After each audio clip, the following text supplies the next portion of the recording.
about a little bit about the history of the Theosophical Society and their connections with India. The Theosophical Society was founded in America in 1875 by a Russian lady, Helena Petrovna Blavatsky, who migrated to America, and Colonel Olcott, who was a retired army general there, also interested in religious affairs and in particular in occult powers and so on. Madame Blavatsky had very high occult powers. She could foresee the future, she could read people's minds, and it is said that she could read books in a library without actually going. So she had an enormous knowledge without having attended lectures or courses and so on, from her own readings of through her occult powers. I have read this, I can't vouch for it, but it is authentic sources. So they founded this society with three main objectives. They were very interested in all religions, particularly Hinduism and Buddhism and Jainism, Sufi religion.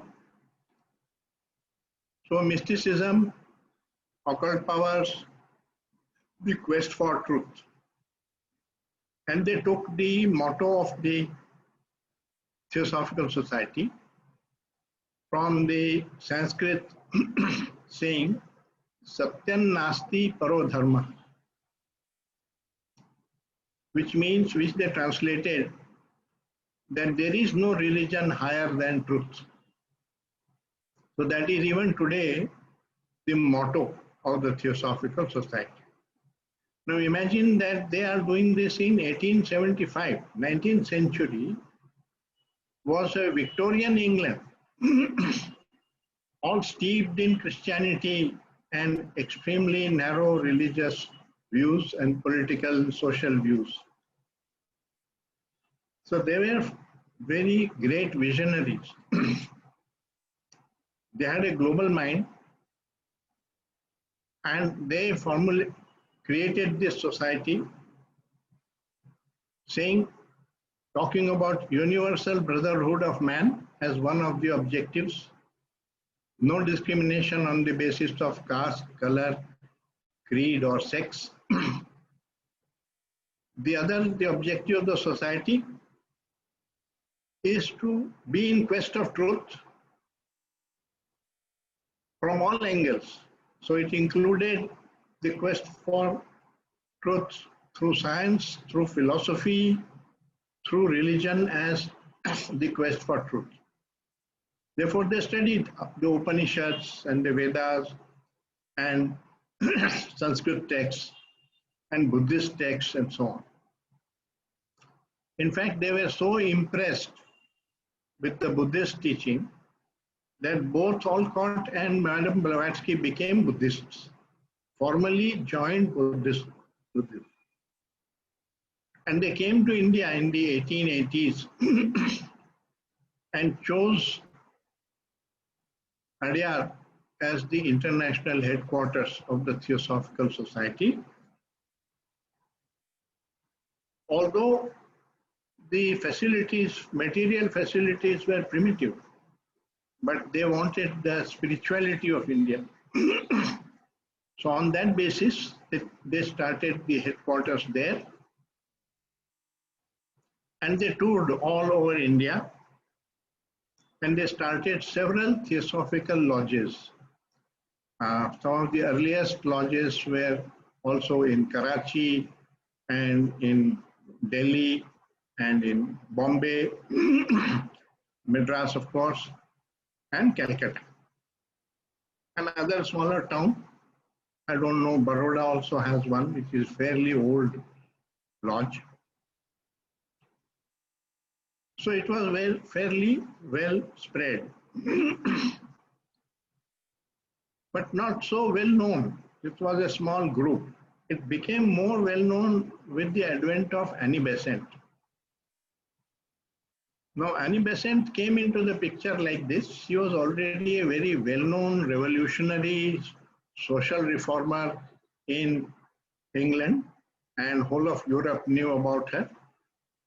She had fought for women's rights. She had fought for the labor movement, for socialism, and she was a very proficient speaker. So she was highly valued. She had rejected Catholic views of Christianity, and she had for a time become an atheist and joined the free thinkers in London. So she was known as a fairly erudite social figure in whole of Europe. She fought also for the votes for women and the education of the girls and so on. In those days, the state of Britain was even more primitive than what it is today in India. In 1891, as a journalist, she received a copy of The Secret Doctrine written by Madame Blavatsky. This book, I should incidentally mention, Einstein used to keep this book on his table all the time.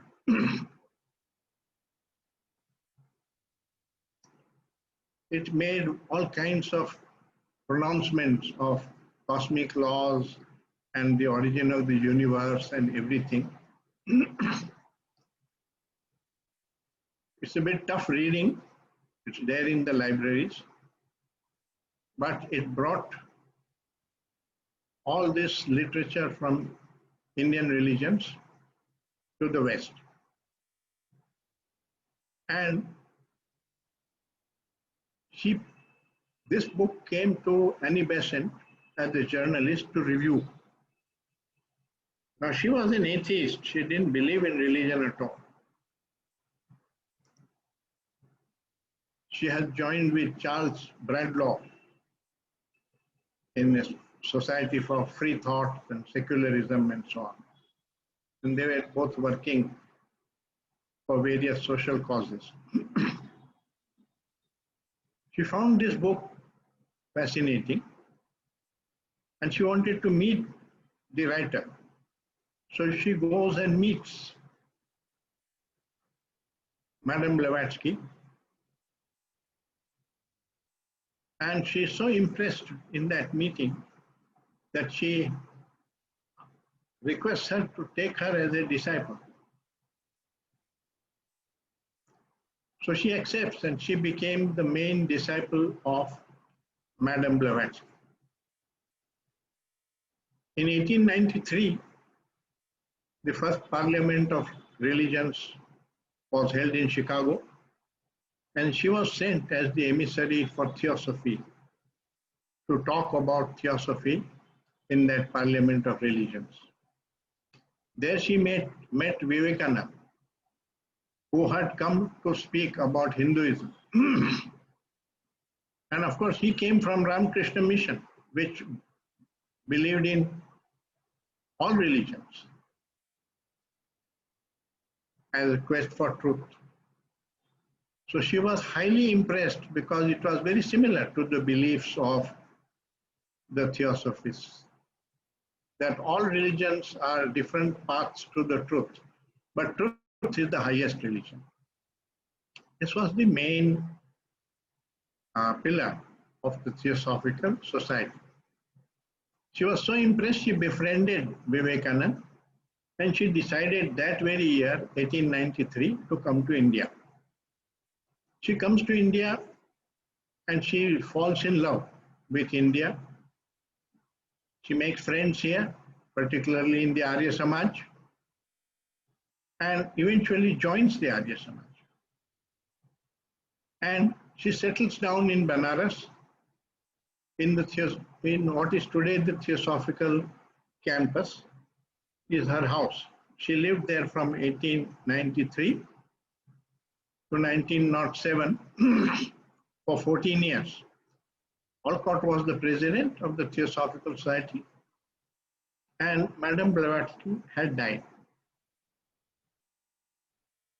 So it is in the time of Annie Besant that Theosophy spread maximum throughout India and also in Europe. Because Mrs. Besant combined this religious fervor with a lot of social work. She engaged in the life of India. And she started schools for girls, college education for girls. There are several colleges and schools in India which were started by her. Because at that time, people in India did not send their daughters for education. Knowing that they would not agree to co-education, she made women's colleges.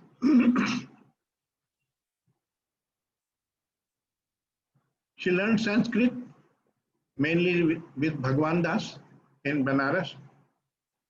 Within a couple of years, she mastered the language enough to translate the Bhagavad Gita. And this book, in translation, Gandhiji read in London. And he was so impressed with the philosophy because he had no introduction to Indian philosophy. And this translation and the other book, Matthew Arnold's book of Buddha's life, the poem, both impressed him extremely. He joined the Blavatsky Lodge in London. And Gandhiji, for a while, before he left for South Africa, had become a theosophist. That's where Gandhiji's secularism came, that all religions must be respected equally, which was very different from the secularism of the West, which says no religion, only science and materialism and so on, no religion. If the Indian secularism is respect for all religions. So that's different. Both Theosophists and Gandhi believed in that. So Gandhi met Madame Blavatsky and some of her followers there in the Blavatsky Lodge before Madame Blavatsky passed away. Then he went off to South Africa and in his office, he used to have the picture of Annie Besant because he valued her social work extremely. And he respected Theosophy. Mrs. Besant gave 7 lectures in Adyar in 1905. 1 lecture on each Indian religion, each religion of the world. Those lectures are published as a book called 7 Great Religions, which is sold by the Theosophical Society.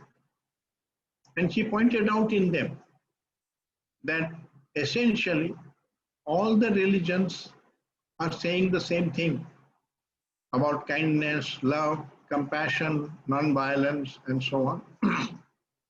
They differ only in non-essentials. And she separated out what is essential part of the religion from what are the accretions, cultural accretions of the religion, and showed the oneness of all religions at the core. It's a very interesting book, published in India. It still sells. 7 Great Religions. She gave 7 talks in 1905. And she befriended Gokhale and Tilak and started the Home Rule movement against the British ill treatment of Indians by the British. It was her own government in the sense that she was British. She was originally Irish, but she worked and grew up in London. So British by association. She fought for the independence of Ireland. She fought for the independence of Afghanistan. She fought for the independence of Egypt. So wherever she felt there was injustice, she fought against it. She was a great social reformer. In India, she started the Home Rule movement and started publishing a paper criticizing the British government's ways. And in 1917, she was arrested and put in prison because of what she wrote against the British government. That was the year Gandhiji also came from South Africa to India. And he had such high respect and regard for Mrs. Besant that he immediately took up the cause of agitating for her freedom. The British government saw that it didn't make sense to keep Mrs. Besant in prison. They released her. And Gandhiji and Mrs. Besant joined hands for a few years to work together. Gandhiji made her the president of the Indian National Congress. And in 1917, she presided over the Indian National Congress session. All this is on record and also in books. You can, those of you who are interested can read it in detail. In 1905, there was a session of the Congress with Gokhaleji as the president, which took place in Rajghat, where I am right now located in these premises. At that time, there was not this school and so on here, but in these premises, in the Rajghat fort, that meeting was held, where Malviyaji, Madan Mohan Malviya, made the proposal for starting a Hindu university, because they did not want the British style of education. They wanted an Indianized education. So it was planned that it should be independent of, not take government grants. And the Maharajas and so on donated money to support that. That's how the Hindu university started. Seeing that there is an Indian who is so passionately devoted to the same cause for which she was working, Annie Besant handed over the Central Hindu College, which she had started in 1893 with Arundel as the headmaster, where she took no government grants, where there was an Indianized form of education. And my father studied there in class 9 and 10. So I have some family connections with that. And he told me that it was one of the best colleges in this India at that time. But she simply gave it to Madan Mohan Malviya.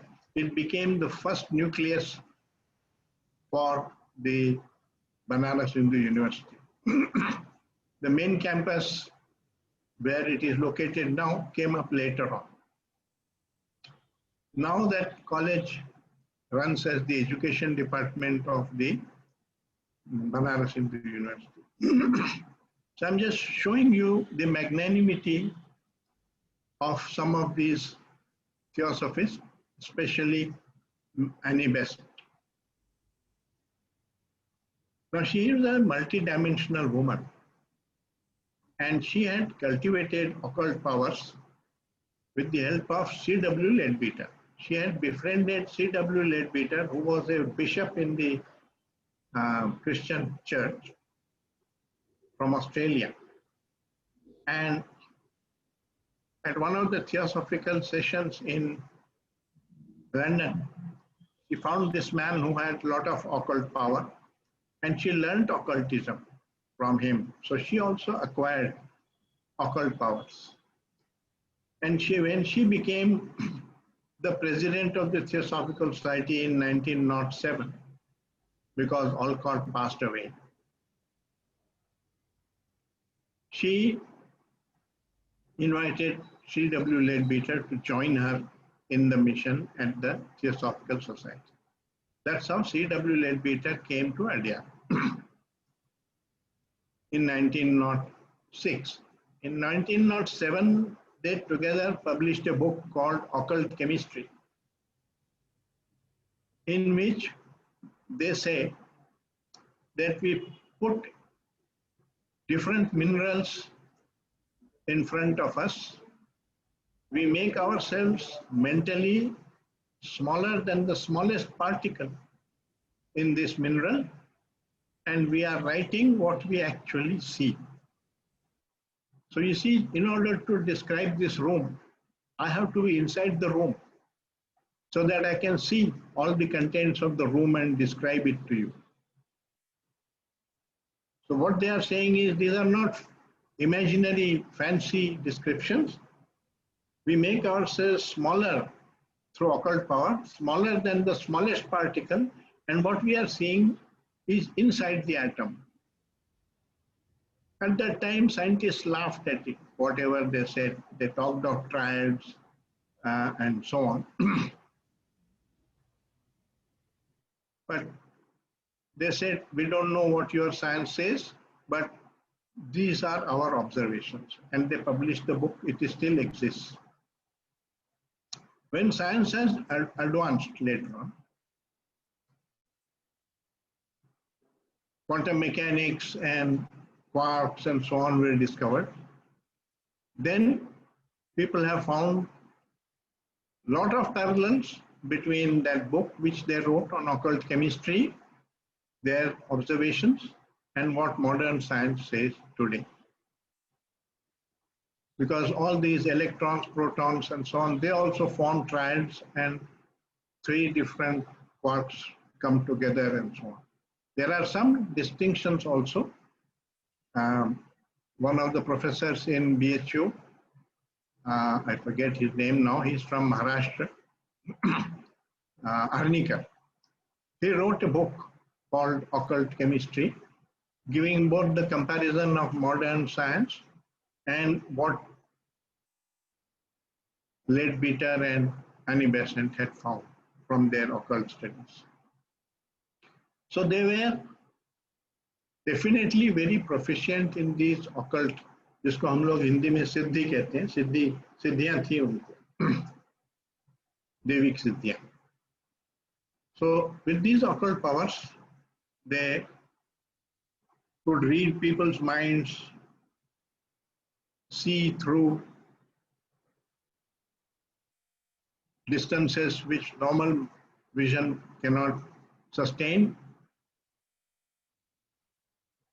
And Mr. Shivrao told me, I asked him, that did Leadbeater really have these powers? And he said, yes, I have first-hand knowledge of it. He said, I was with Leadbeater in 1912. He was reading a newspaper, and suddenly he put the paper down, went and lay down on the couch, and said, I see a terrible disaster happening. A ship is sinking, people are running helter-skelter, and nobody is able to save them. The next morning in the newspaper came the sinking of the Titanic.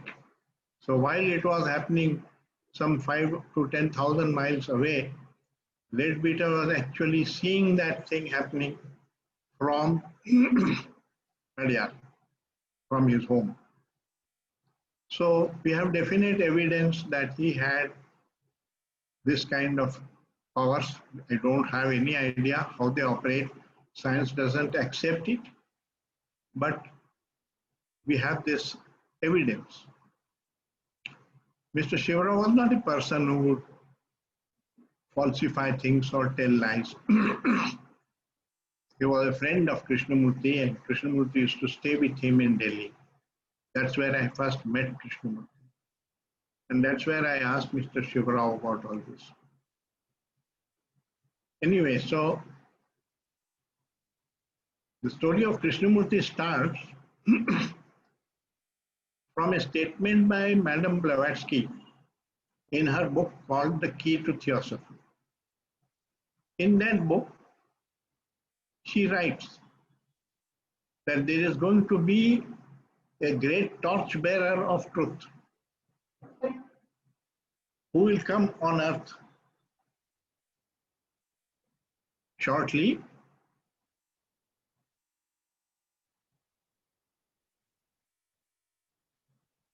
and who will be far greater visionary than what I am.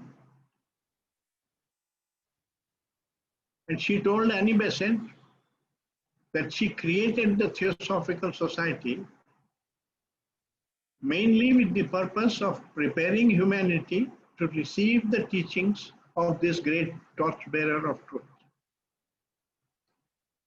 Annie Besant completely had faith in her guru, who was Blavatsky, and she believed in it, and so did Leadbeater. So they were both looking for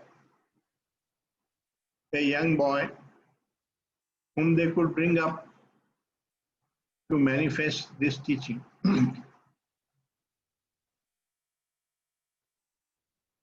Now, Leadbeater had all these occult powers, but Mrs. Besant gave up her occult powers. She told Leadbeater, you continue with these studies, but I have a lot of political and administrative and social work to do for India, so I cannot continue with this work. So they divided the work between themselves, but they were great friends and they trusted each other. So it was Leadbeater who could see auras around the brain of a person. I don't know myself what an aura is, but it's some sort of colors of light which emanate around the brain. And from the combination of those colors, he could tell the spiritual status of that person, how selfish or unselfish he is. And he watched Krishnamurti while swimming in the sea near Adyar beach. And he was struck by the aura. He said, I have seen an aura like none other. There is not a trace of selfishness in that aura. It's the most extraordinary aura that I have seen. And I feel that this is the boy who is going to be the next Messiah. Mrs. Besant went to her master and confirmed this from him. And the master said, yes, that boy is going to be the world teacher. So I'm just trying to tell you that there is a great mystery. Nobody knows what all this was and what happened. We know Krishnamurti's teachings, but we don't know the source of it. And this is how it began. So convinced of this, Mrs. Besant requested the father of Krishnamurti that she would like to adopt him and educate him in the Theosophical Society. The father was in very dire straits. He had retired, his wife had passed away, and he had numerous children and nobody to look after them. So he jumped at the offer. But Krishnamurti said, I will go only if my brother also can come with me. So both Krishnamurti and Nitya, the younger brother, were adopted by Mrs. Besant, formally, legally, as her children. This happened in 1909. And in 1911, she created the Order of the Star of the East, with Krishnamurti as its head. as the spiritual head of this organization. The organization was to prepare people who have belief in the coming of the world teacher. And she said that we have found the boy in whose body the Maitreya consciousness will manifest eventually. And this boy will be the vehicle of the world teacher. A lot of people thought this was nonsense. They resigned, left her, left the Theosophical Society. Among them Steiner, B.P. Wadia.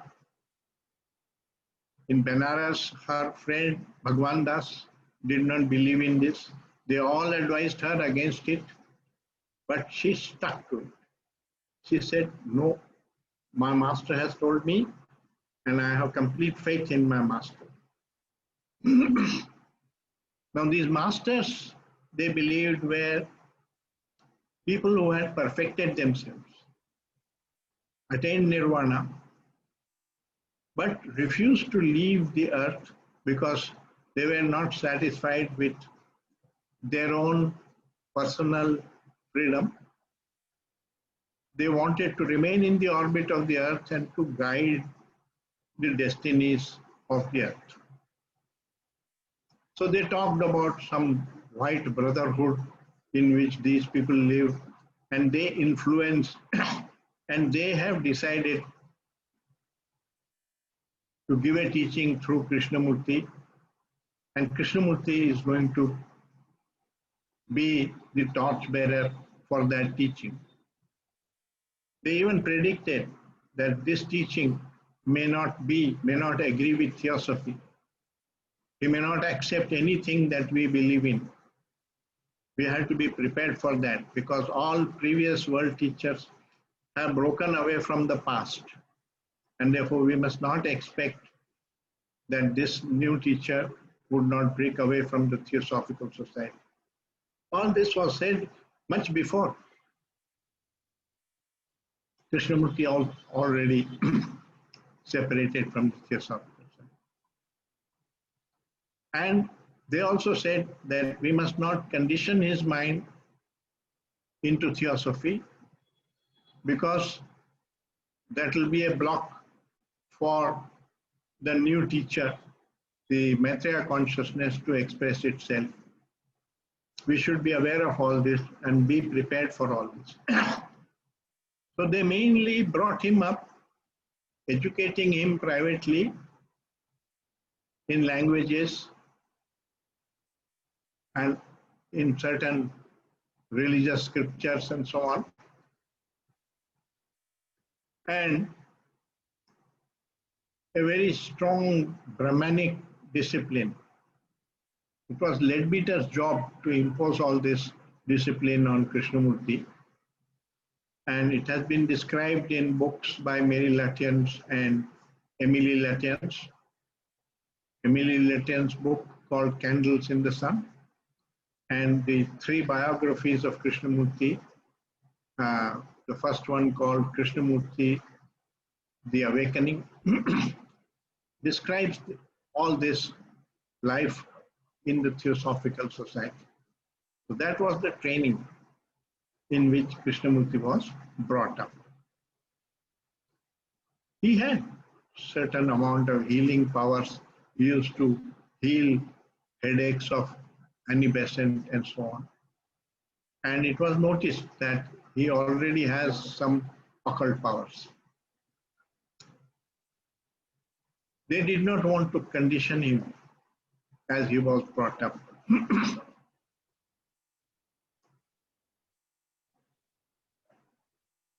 There is a book called In Preparation.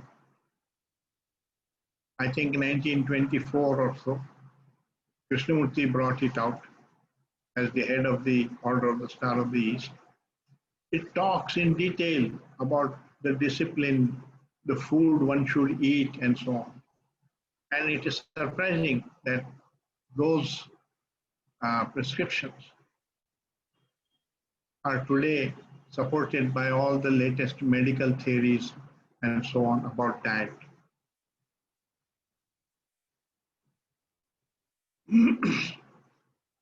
So that was the atmosphere in which Krishnamurti grew up. In 1922, till 1922, we were not much interested in these religious affairs, or he was not able to meditate and so on. He was interested in cars and mechanical things and girls and so on, like any other normal adolescent boy. When the First World War came, he was sent away to Ohio. Also because Nitya had fallen ill with tuberculosis. They wanted him to be away from all the violence of Europe. That's how Annie Besant bought enormous properties in Ohio, which are today the properties of the Krishnamurti Foundation of America.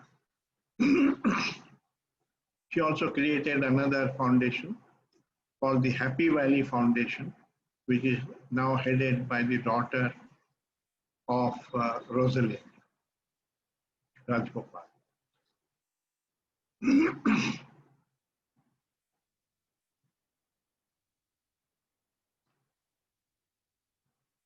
In 1922, rather I think 1925, 26,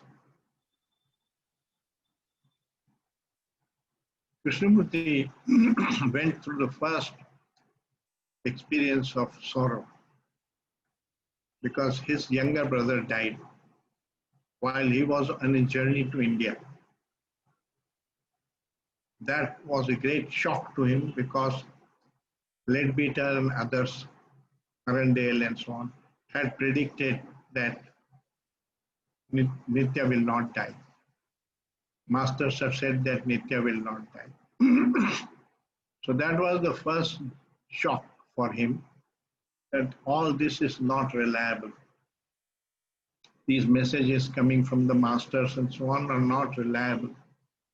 Sometimes they are true messages and sometimes they get mixed up with imagination and your own personal desires and so on. That was the first shock that he received.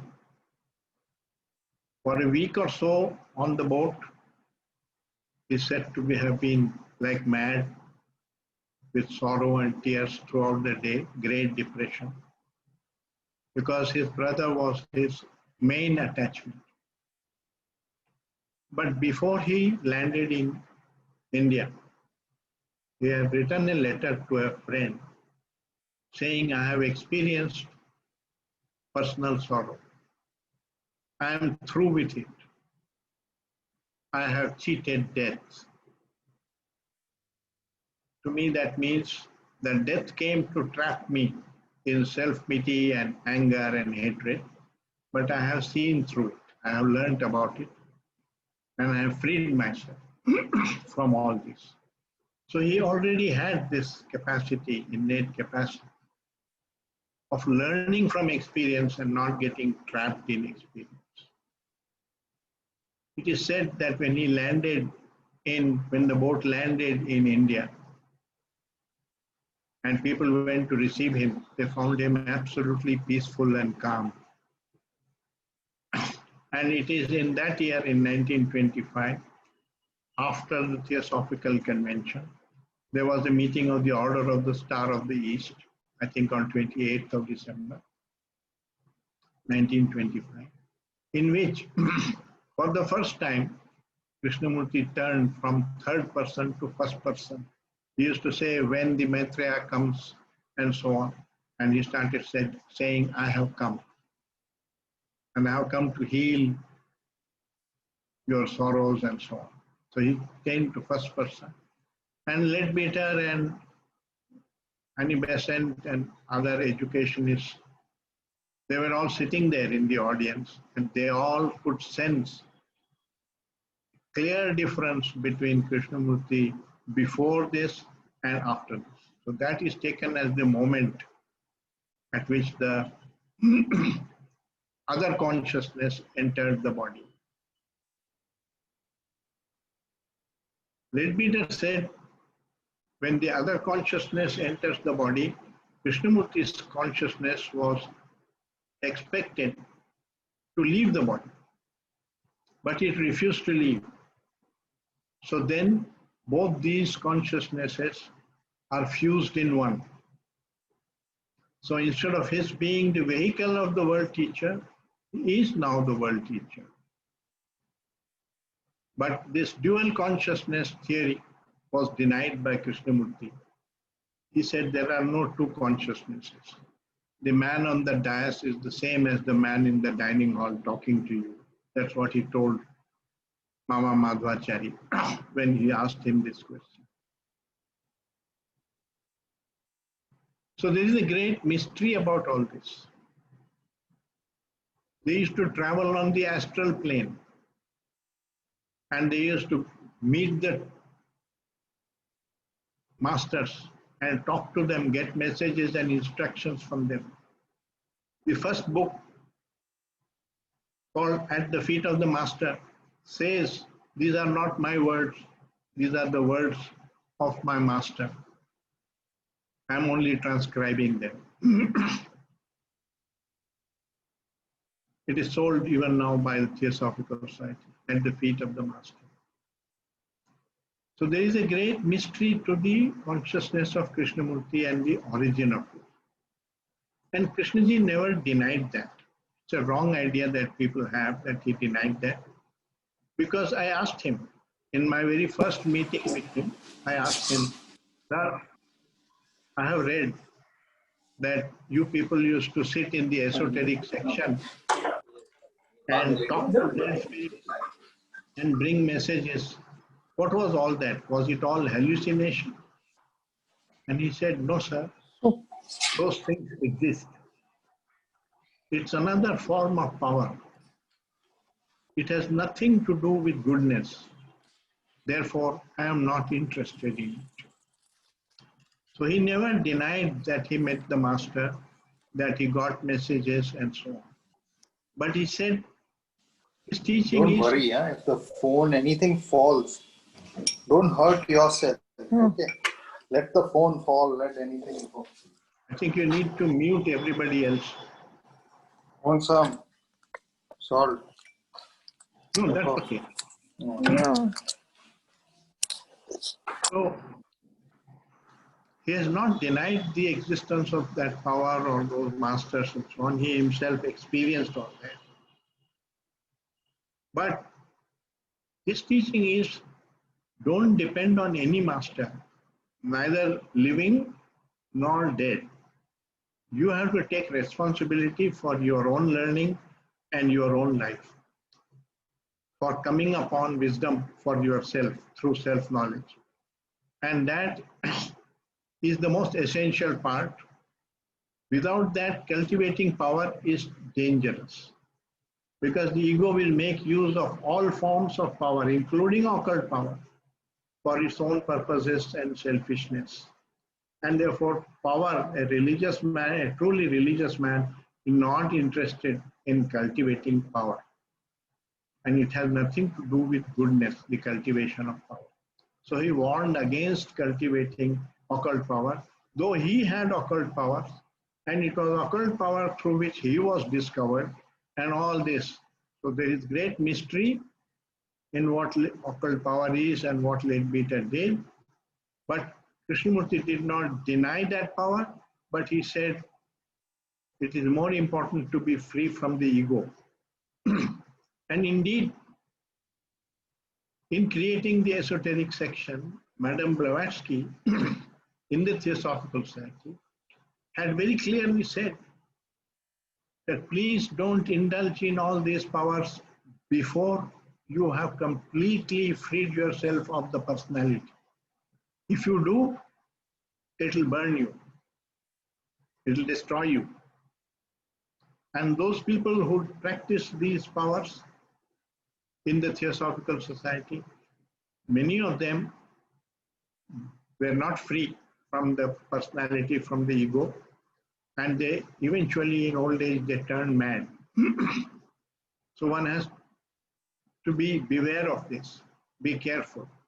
And Madame Blavatsky has very clearly written that Only those people should join the esoteric section and practice these things who have completely eliminated their personality, freed themselves of that personality, which is the same thing as what Krishnamurti means by freeing yourself of conditioning. So they knew about it. And he saw how people were misusing this power and trying to cheat with this power and use it fraudulently and so on. And the greatest example of this happened in 1925 when Arundel and Wedgwood brought through messages from masters which were obviously not true. But Mrs. Besant accepted them because she trusted them as colleagues, and she thought they are beyond telling lies or being deceived. And that created a lot of confusion for Krishnamurti, because they brought a message saying that the masters have said that a new religion should be formed, that Arundel and Wedgwood and Rukmini and some others would become apostles in this religion, and with Krishnamurti as the head, and the new world religion should be formed. Krishnamurti asked, has Leadbeater confirmed this? And a telegram was sent to Leadbeater to confirm whether these findings are true. In those days, telegrams used to take long time to go. A reply came 2 weeks later saying, I have no knowledge of any of this, which meant that their perceptions were probably colored by their own desires and were not real, true perceptions from the masters. So Krishnamurti had a direct example of how this power can be misused or can deceive you. And he wrote to Emily Latence, whom he called Mother, because she really looked after him, as Annie Besant was extremely busy with all her social responsibilities. So he wrote to her, they are defiling the sacred. That means it's all sacred, but they are defiling the sacred. And he was put in a very false position, because Annie Besant, trusting Wedgwood and Arundel, announced it, that there is going to be a world religion and there will be so and so as apostles who will be working for Krishnamurti and the leaders of the new religion. This was not acceptable to Krishnamurti, and it was put him in an impossible situation. So there was a clear rift because of this. And Krishnamurti was refusing to accept this. There is a description in his biography that Mrs. Besant, because she wanted to avoid this rift between the leadership of the society, seated Leadbeater, Arundel, Wedgwood, herself, and so on, Jinraj Dasa, and called Krishnamurti into the room and asked him, do you accept us as your disciples? And Krishnamurti pointed his finger at her and said, maybe only you. It takes great courage and strength for a student, a young man, an upstart, to say that to his teachers and his seniors, only you. Because he really believed that Mrs. Besant was an extraordinary woman. And he told me so in 1985 when I had close contact with him. He said, you must read about her. She was an extraordinary woman. And had she been younger, she would have got it. That means she would have understood what I am trying to say. Which means you needed that kind of commitment to truth and that kind of fearlessness which Mrs. Besant had. She was willing to give up anything in order to pursue truth. In fact, in her biography, she writes that the only epitaph I want on my cemetery is she tried to follow truth. That's the only epitaph I want. So that kind of commitment is needed in order to really understand, in the sense that to live the teachings which Krishnamurti is giving. And that is the difficulty, that we don't come to it with that kind of seriousness which those teachings demand.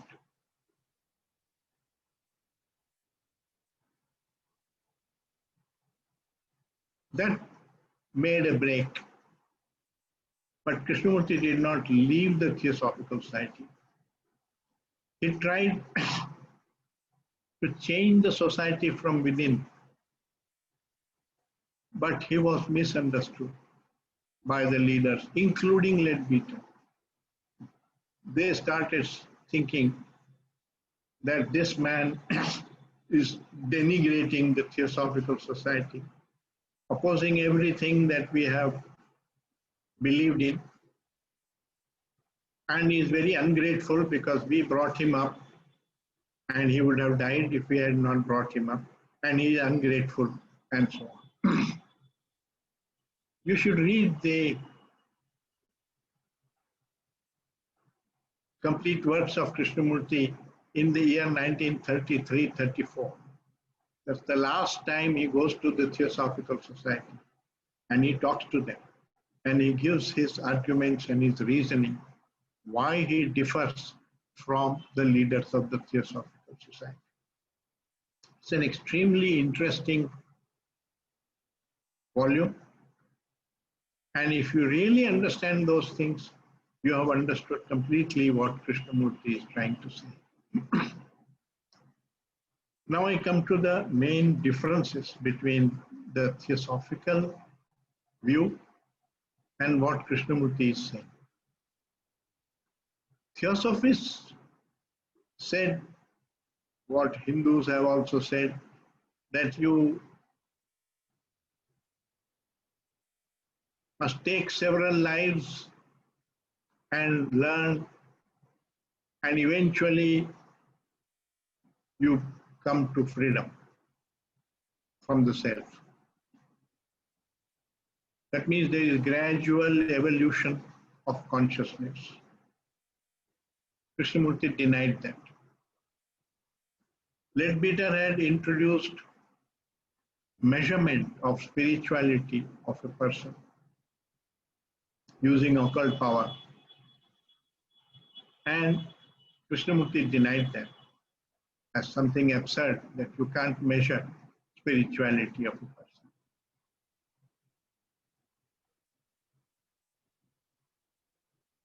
They had their own leaders, their own sacred books, their own ceremonies, so it was becoming like another religion. And Krishnamurti said, it is no longer a quest for truth. You are creating a new religion. We have to be, in order to be in quest for truth, you have to be critical. You have to be inquiring, questioning, and you are promoting obedience, authority, gradual progression, and so on, which is just what all the standard religions have done. And this is an error. They did not accept that. They started saying to Mrs. Besant that he is caught up with dark powers. Dark powers have interfered in the coming of the world teacher. And this man is no longer the world teacher. He is betraying the world teacher. And he is giving out a philosophy which is completely alien. So they turned on Krishnamurti, not Mrs. Besant. Mrs. Besant tried to reconcile the two groups, but she died in 1933. After she died, Arundale became the president of the Theosophical Society, and he asked Krishnamurti to leave the apartment which Mrs. Besant had given to Krishnamurti for life, which is still there, and it is retained like a museum for Krishnamurti because he used to live there. So Krishnaji left. It's not true that he resigned or left the Theosophical Society. He was asked to leave, and we have that from him directly.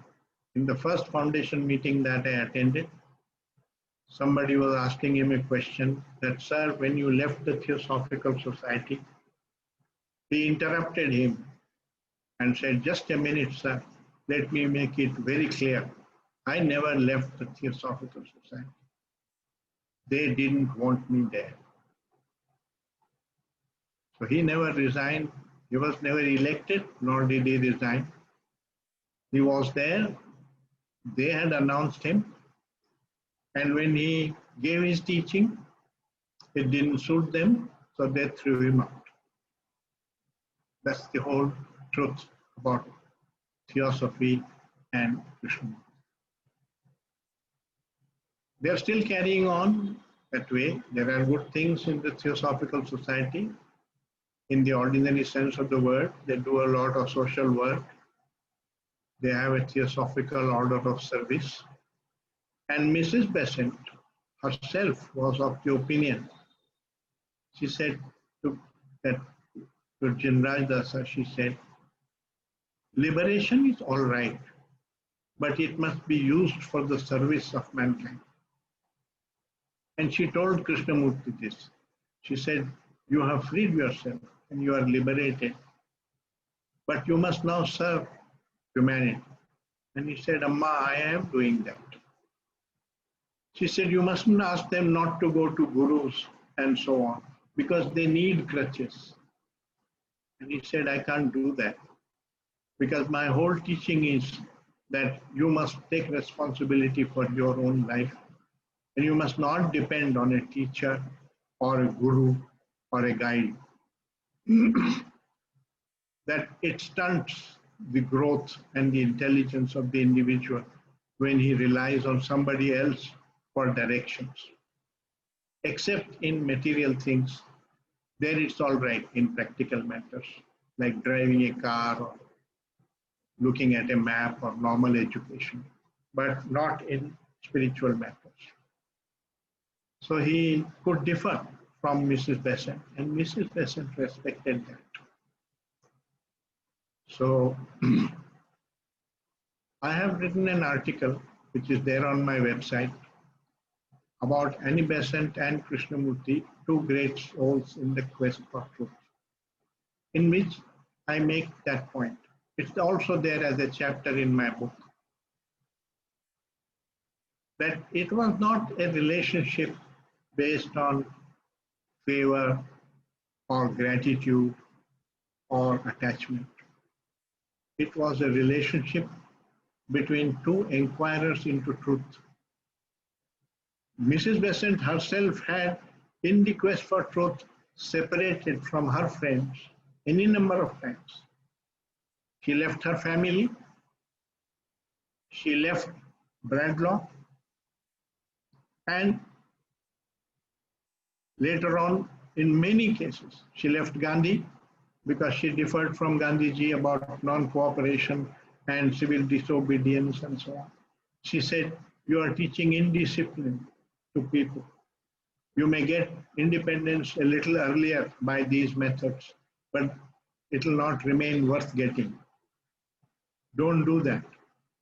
Gandhiji didn't agree. He was in a hurry to get the independence. But I think that there was point in what she was saying. Ours is the only country which suffers from all this chaos in society. Because people say Gandhi used to do this, Nehruji used to do this. So everywhere you can protest by going on fast, not stopping your work, and so on. And that means it becomes extremely difficult to run the country. So one of the cardinal principles in theosophy was that the ends don't justify the means, that the means are the end. You can't justify violence by saying that eventually we want peace, therefore we are using violence only temporarily. If you use violence, you will end up with violence. You will not end up with peace. So there is that saying that happiness is not at the end of the road, it's along the way. If you put it at the end of the road, it becomes an ideal to be achieved and sustains the ego. All that approach Krishnamurti denied. And that is central in theosophy too. Though the leaders were not practicing it, but they were mouthing it, that the means must be right and so on. So Mrs. Besant was a true theosophist. And she felt Gandhiji was not using the right means, because eventually you are teaching indiscipline and using students to achieve political aims. Their job is to study, they are immature minds. You must not exploit students for this purpose. So she had moral objections to Gandhiji's methods, and she separated from him. Though she respected him enormously. I have read a passage in which she tells the Theosophists, Gandhi is an extremely saintly man. He is saintly because he feels one with all other human beings. Not only the sages and the good human beings, but also with the criminals. And that is a sign of high spirituality. But what he lacks is a common understanding of human nature. He thinks that when he talks of a non-violent movement, all his followers share his vision and his feeling. He is unaware of the fact that they are seething with hatred in their hearts. And so they are not truly non-violent.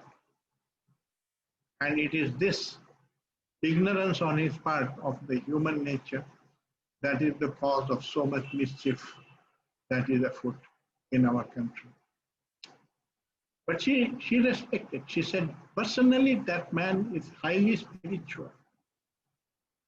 But politically, his understanding of crowds and of it is extremely deficient. He thinks that just because he is saying so, everybody else will free themselves of hatred in their hearts.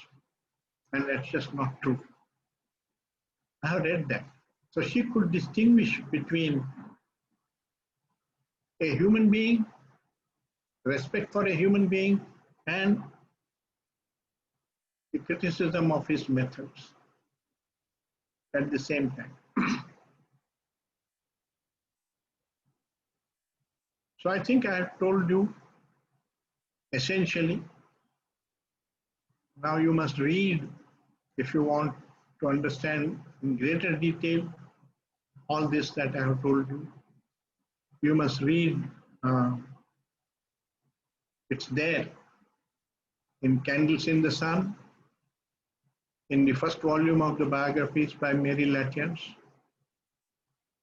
In great detail, whatever I have told you is there with dates and references and everything. I tried to summarize that story of Theosophy and Krishnamurti and their parting of their way. So I think I'll end it here and maybe take some questions if we have time.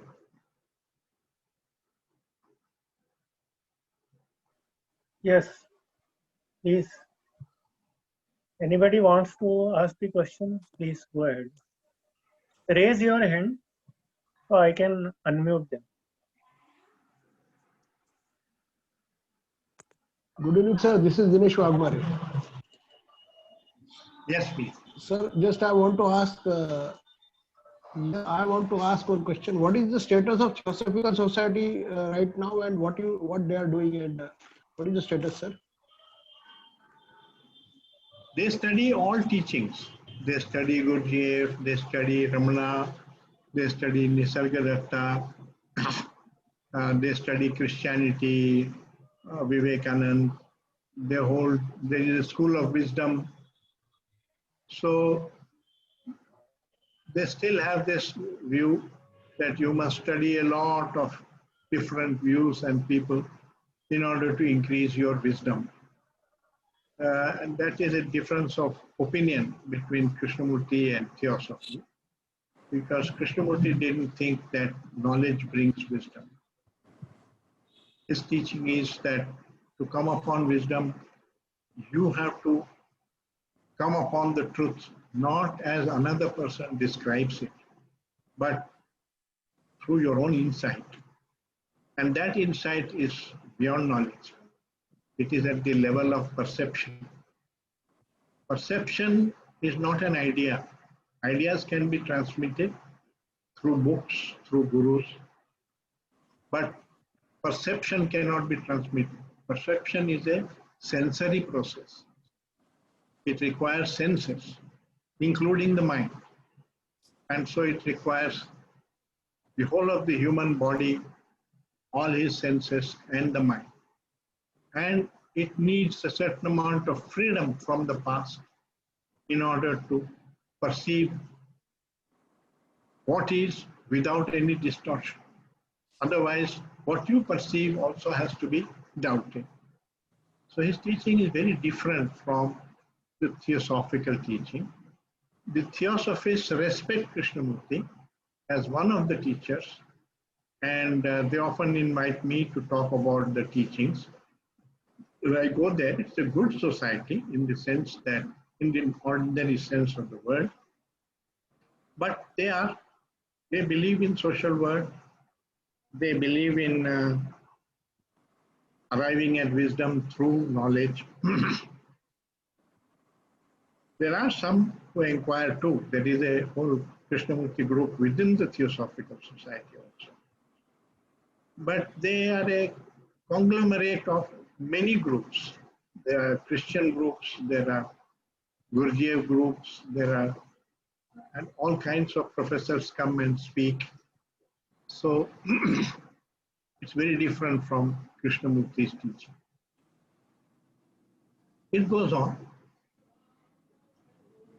It's quite a broad-minded religious organization. It allows dissent. It studies everybody. It does what you are doing. You are asking several people to come and give you talks and so on. Then that's what they do too. Mr. George, please ask yourself.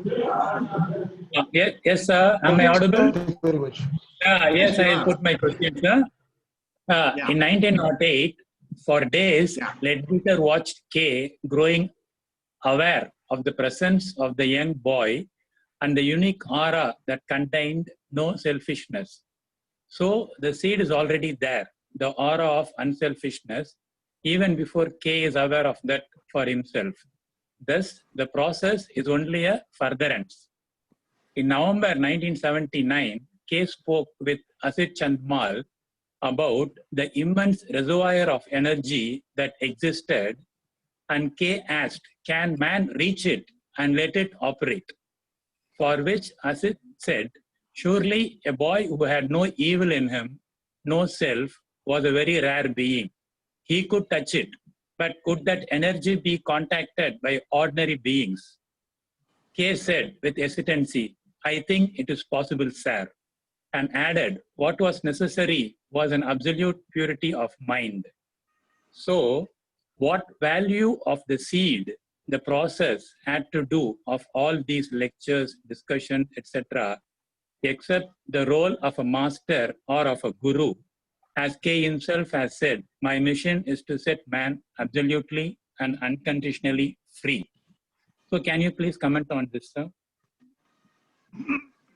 Yes, that was the aim with which Krishnamurti started. But he also said, you have to be a light to yourself. I can't give you that light. And so his method is that you should have an inquiring mind and you should be self-reliant, not rely on other people and not depend on knowledge, because knowledge begins to, you start liking certain parts of the knowledge, get addicted to that, and that becomes your attachment, and that opinion blocks you. So he's pointing out what all blocks you from perceiving truth, which is to seeing what is, namely the fact, in an undistorted way, because you have all these anchor points through which you observe. So the Christian has different anchor points, the Hindu has different, the nationalist has different, the communist has different, the scientist has different, and so on. And everyone is looking at it from a particular point of view, and that is not the truth. So the truth is beyond these views and knowledge. So why study lots of views and knowledge? Why not look at what is blocking you from perceiving and what is blocking, what is distorting your perception? And that is our responsibility. That's what he says. No guru can do that. He cannot eliminate it. He was asked one question. I don't remember now the reference, but I remember distinctly having read this. Somebody asked him, you are asking us to look at ourselves in the mirror of relationship and so on. Did you do this yourself? And he said, no, I didn't have to, but I see that you do. So that's what his teaching is, that he may have been fortunate, he may have been a freak in the sense he was born free. What in Hinduism is called an avatar could also be this Maitreya consciousness taking a body on the earth and so on. The detail I don't know, but if the idea of an avatar is true, then he may be an avatar. But his teaching is you are not an avatar, therefore you have to come upon it through this path.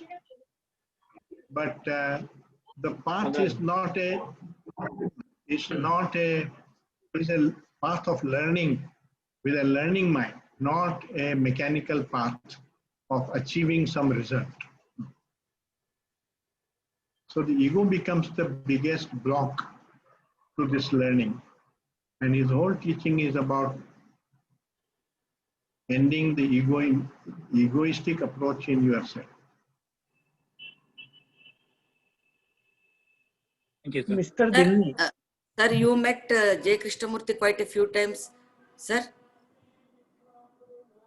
Sir, have Please you go met ahead. J. Krishnamurti? I first Sir, met him I met him first in 1958 personally.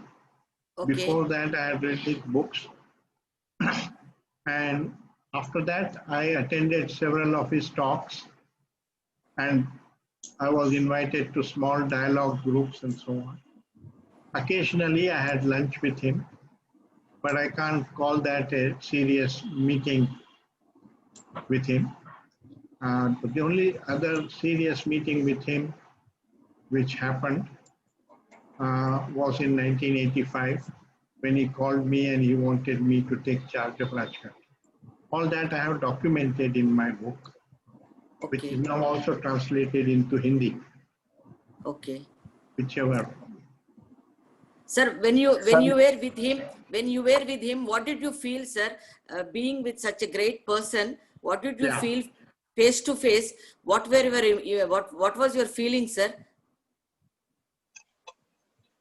It was like being with Socrates. One felt that one was with Socrates in the 20th century. And one sir, have you with felt that peace? Have you felt that peace, sir? That radiance? Huh? Have you felt that radiance in him? Oh yes, have you seen? Everybody felt it, whether you believed in him or not. Okay. As soon as he entered the room, the 3,000 people in the room all felt it. And there was a pin drop silence and hush. I don't know, there was some kind of magnetism around that man.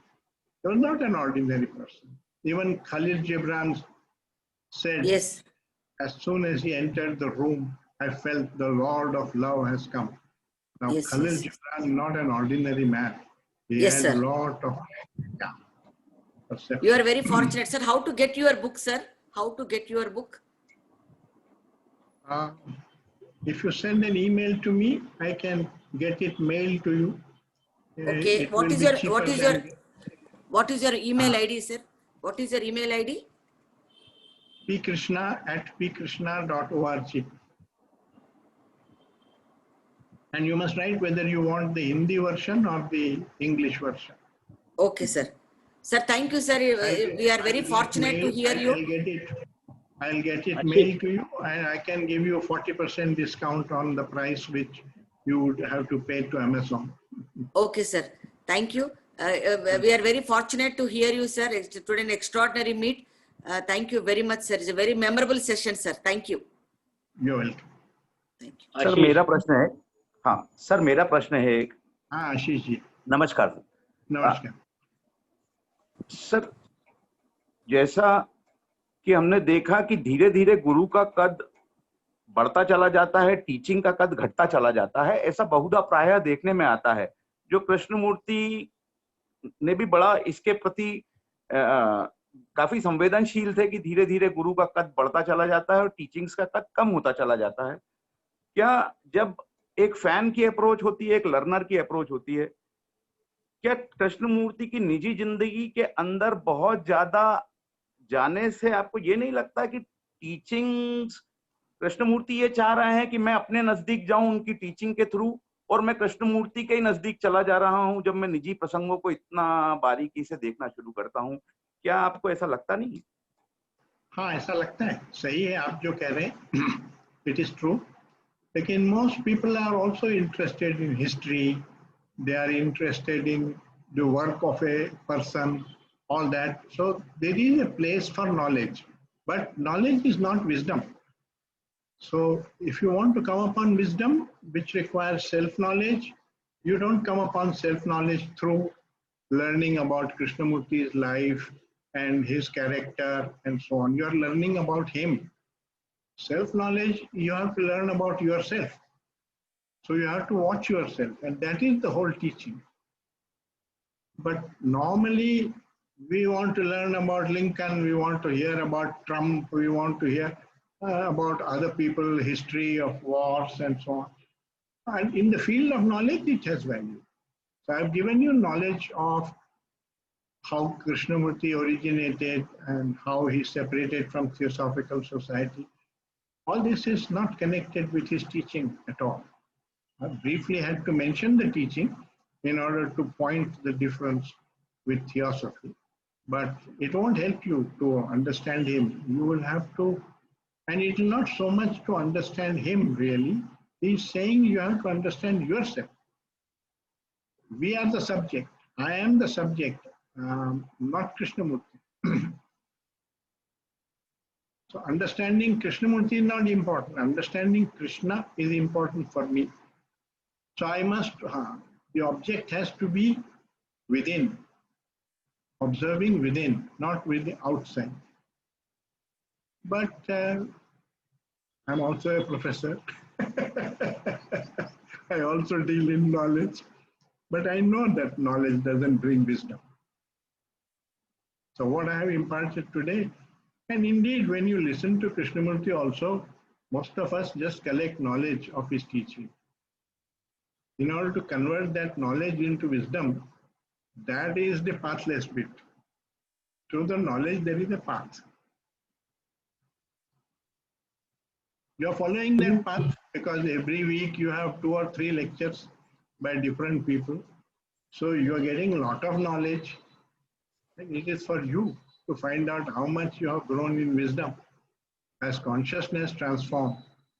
So it depends on what you are interested in. Mr. Dinni, please go ahead. Mr. Dinni, please ask your question.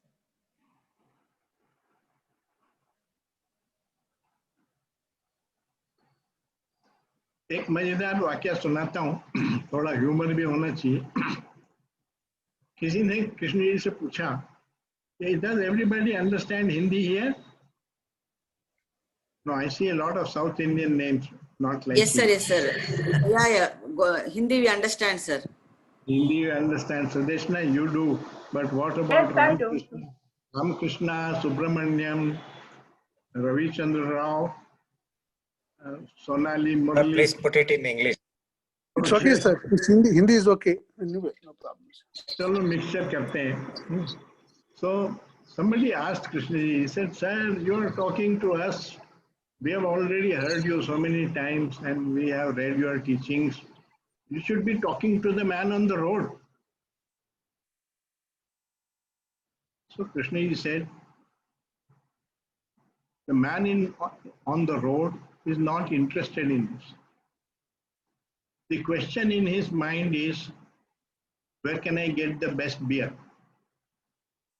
You can't force him to attend to this. I talk to you because you come and you are interested in this. Therefore, I talk to you.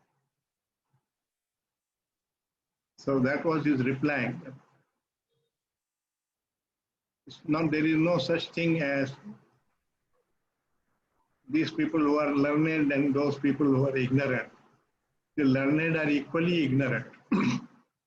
If you read the book Education and Significance of Life, I think chapter 2, the very first sentence says, the ignorant man is not the unlearned. And the learned man is stupid when he relies on his knowledge to give him understanding.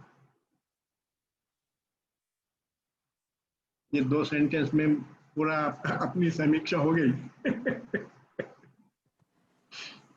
I wanted to ask something to Professor. Yes, please. Like you have heard Krishnamurti ji first hand, like you have met him physically, but whereas we are reading his word. So do you think this, for us who have not met him, we are just reading him and listening to his audio. So degree of perception, doesn't it, the teachings, the understanding of the teachings, doesn't it reduce on its own because we are reading only the word? And if it does, then what advice do you have for us? Like those of us who have not met him in person, we are just reading his word. There is not a tremendous difference between reading his book and listening to his speech or meeting him. The flavor of the man, the magnetism of the man, those things you don't get in the book. But those are not the important things. What he is saying, however effective it may be, however much of magnetism he may have, ultimately you have to perceive the truth of that. So all that he is communicating to you is a question. And he says that. In every lecture he says that. Please don't accept what I say. Question it, doubt it, investigate it, discuss it. In exploring the question, you may come upon and discover the truth. The truth lies not outside the question, it lies within the question. So that is his central point of his teaching. So it makes not too much difference. And indeed, the people in the foundation are not closer to the truth than any of you. That's an illusion. Guru के पास उन्होंने खुद ने कहा कि people who are very close to me find it more difficult to come upon the truth because I myself become a barrier for them. The attachment to the Guru is also a barrier. Dependence on the Guru is also a barrier. You are entertained by him and you admire him, that is also a barrier. So there is no, ultimately there is no escape. आनंद ज़्यादा आता है उनके साथ उनसे मिलने का, उनसे सुनने का. आनंद तो dime a dozen. अच्छा गाना आनंद आता है, अच्छी मूवी देखो आनंद आता है, अच्छा सेक्स हो तो आनंद आता है. सब कुछ आनंद की तो कोई कमी नहीं है जीवन में. कृष्णमूर्ति से आनंद आता है. सत्य नहीं आता, आनंद आता है घड़ियों से. Sir, reading Krishnamurti is one thing, but living the teaching is definitely challenging, sir. It takes all our energy. It takes all our energy. बहुत ही मुश्किल है, sir. Reading is good, sir, but living the teaching, to touch the teaching is definitely a big challenge, sir. Psychological challenge. What do you say, sir? Yes, I agree. The question gets created at a deeper level, I would say so. But still, you have to penetrate still deeper, which even the Guru can't do for you. So even Krishnamurti, when he was actually present, couldn't do it for the people listening to him.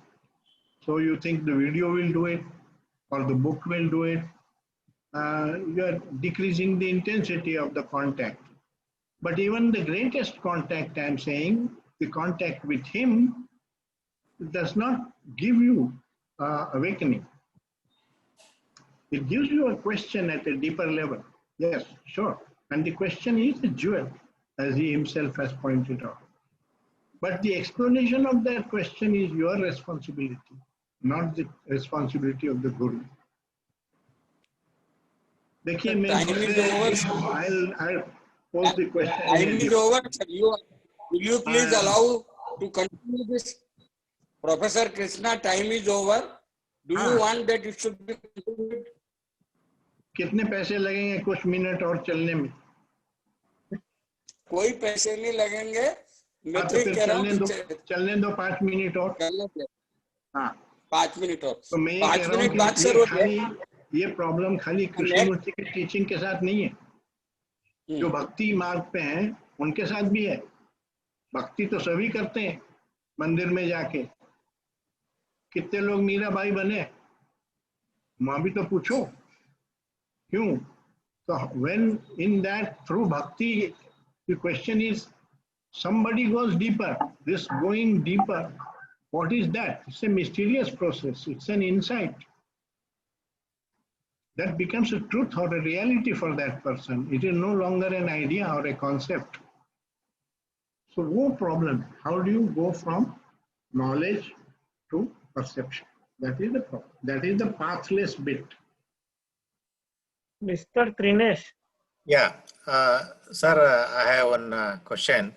Yeah. You said Krishnamurti was speaking in the beginning with using third person, and in that epic speech, he suddenly changed to first person. But later on, he remained with the third person. So, how do you interpret this, sir? What would have gone there inside? Thank you. That's what people think, but that is not true, because on his deathbed, I was there around him, and he was talking intimately with the trustees, and somebody cast a doubt that the world teacher has gone now and only the body is left here and so on. And in order to correct that, he said, no, sir, the world teacher is still here. And he gave evidence for it.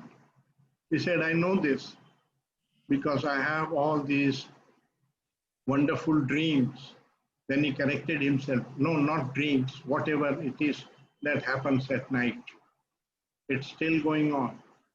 And therefore I know that the world teacher is still here.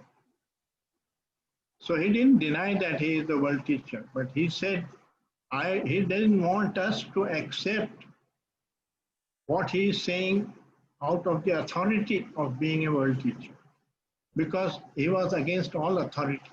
Accepting on authority has no meaning in this quest, the quest for truth.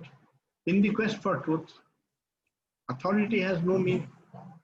Agreement has no meaning, because you have to come to perception. You don't come to perception through authority. Obedience doesn't bring perception.